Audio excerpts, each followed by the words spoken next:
நீங்க நினைக்கிறது எதுவுமே நடக்காது. ஏன்னா நீ உழைச்சி சாப்பிடறவனுக்கு தான் நல்ல புத்தி வரும். நீ ஓசி சோறு திங்கிறவன் உனக்கு எப்படி நல்ல புத்தி வரும்? மாமனார் சொத்தில் ஒய்யாரமாக உட்கார்ந்து ஓசி சோறு சாப்பிடும் நமது ஆதவ அர்ஜுனா அவர்களே, பாஜக அதிமுகவை விடுங்க, உங்களுடைய கட்சிக்கு இதுவரைக்கும் எத்தனை பேர் கூட்டணிக்கு வந்திருக்கிறாங்க? கூட்டணிக்கு வர்றதை விடுங்க, இதுவரைக்கும் மாற்று கட்சியிலிருந்து எந்த முக்கிய நபராவது உங்க கட்சியில சேர்ந்திருக்கிறாங்களா?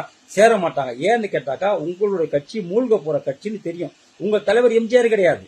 எம்ஜிஆர் மட்டுமே கட்சியை ஆரம்பித்து ஆட்சியை பிடித்தவர். உங்க தலைவரால் அது பண்ண முடியாது. அது மட்டுமல்லாம திமுகவுடைய எதிர்ப்பு வாக்குகள் அதிமுக பாஜக கூட்டணிக்கு சேரக்கூடாது என்பதற்காக உருவாக்கப்பட்ட கட்சி தான் தாவேகாவும் நாம் தமிழர் கட்சியும். எனவே உங்களுக்கு கொடுக்கப்பட்ட அஜெண்டா யாரு கூட கூட்டணி வைக்க கூடாது, தனித்து நிற்க வேண்டும்.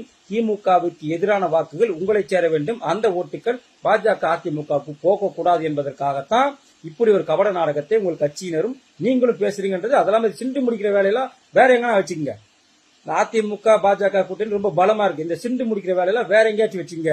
ஆதவ அர்ஜுனா அவர்கள் ஏற்கனவே திமுகவுக்கும் விடுதலை சித்திரிக்கும் இந்த சிண்டு முடிக்கிற வேலை எல்லாம் பாத்தீங்க, அங்க ஒண்ணும் நடக்கல. அடுத்து இங்க வந்திருக்கீங்க. நீங்க நினைக்கிறது எதுவுமே நடக்காது. ஏன்னா நீ உழைச்சி சாப்பிடறவனுக்கு தான் நல்ல புத்தி வரும். நீ ஓசி சோறு திங்கிறவன் உனக்கு எப்படி நல்ல புத்தி வரும்?